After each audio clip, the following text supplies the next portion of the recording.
Hey there, blade fans. Here we go again. As I promised, another fixed blade knife, kniff, naff, etc.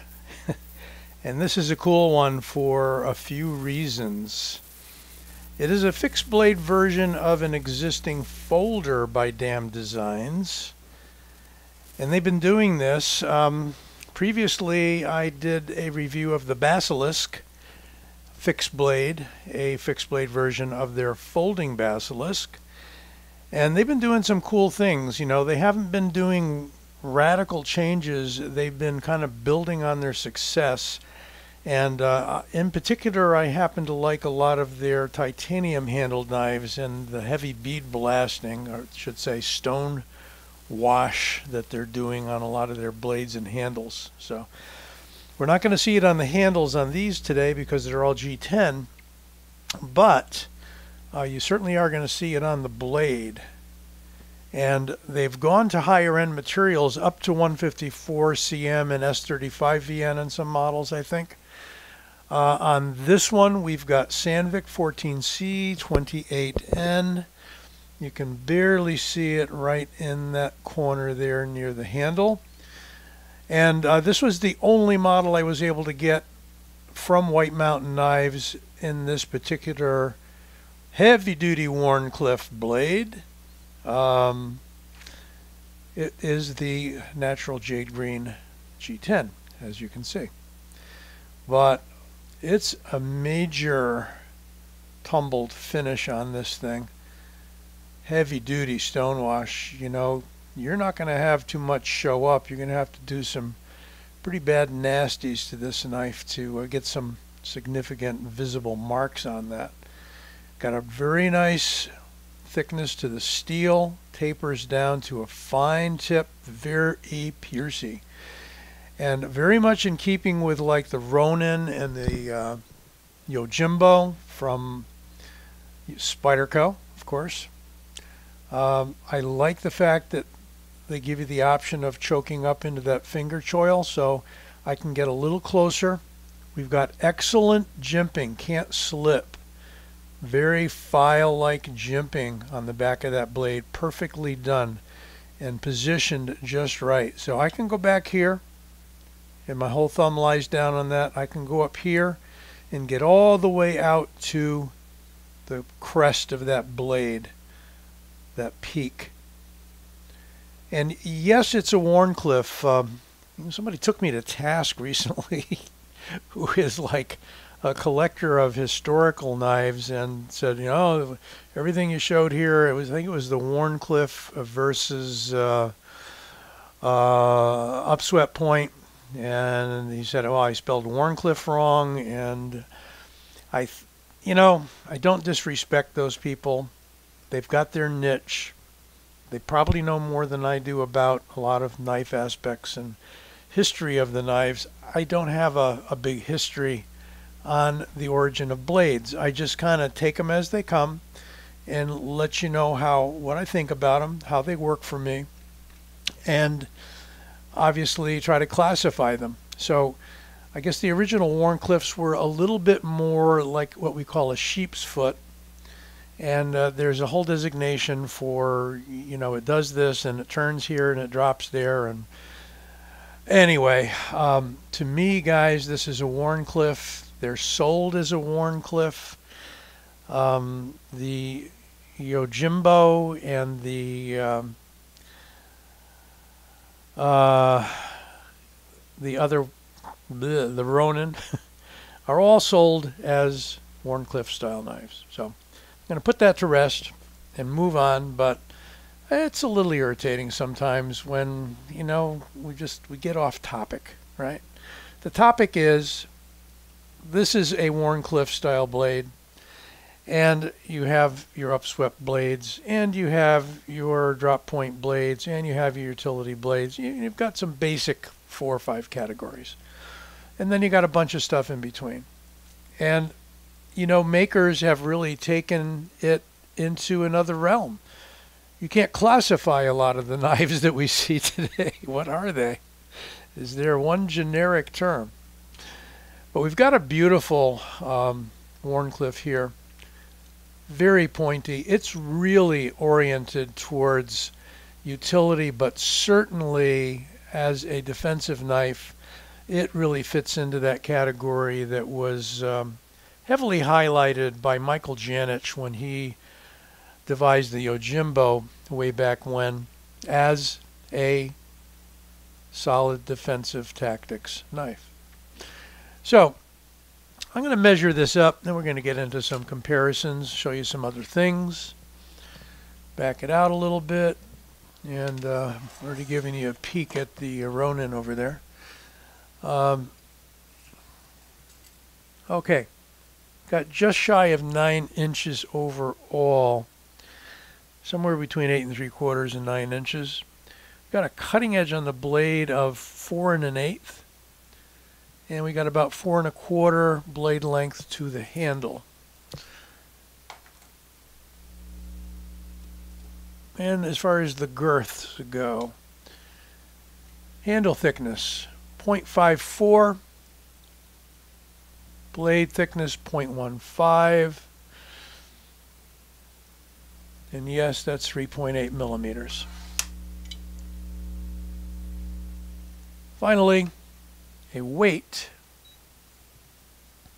of,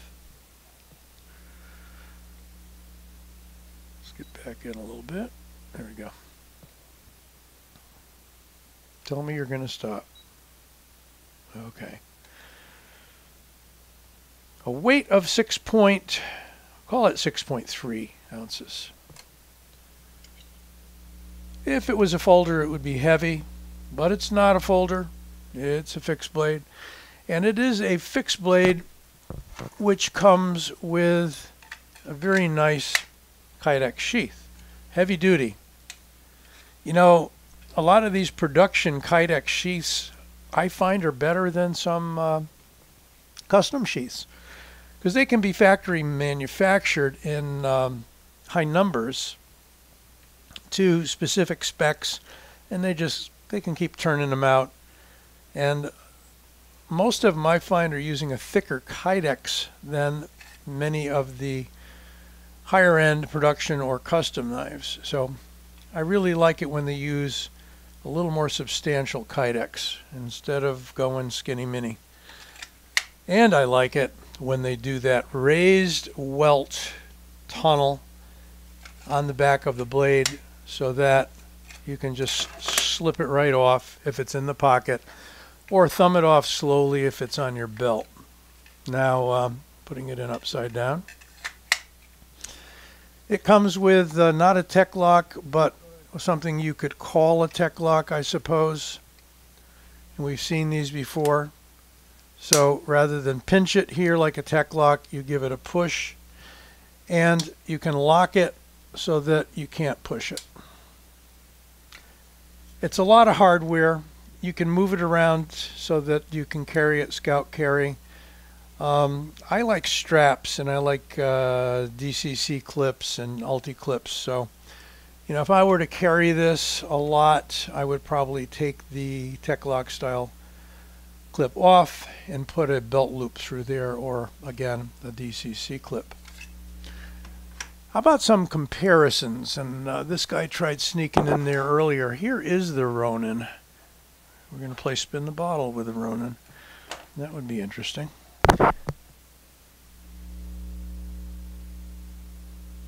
So you can see that the Fenrir is a good 1.5 inches or so longer and definitely taller than the Ronin. Check that out. The Ronin's got this characteristic Yojimbo kind of thumb swale there. The bump, some people like to grind it off, get it modded, you know, like on the Yojimbo and so forth. This is a much lighter knife. It's not anywhere near 6 ounces. And seems like I'm getting tighter and tighter with my tabletop these days. Yeah, so we're under 4 ounces. 3.8 ounces on this versus 6. So almost half the weight, but thinner blade stock.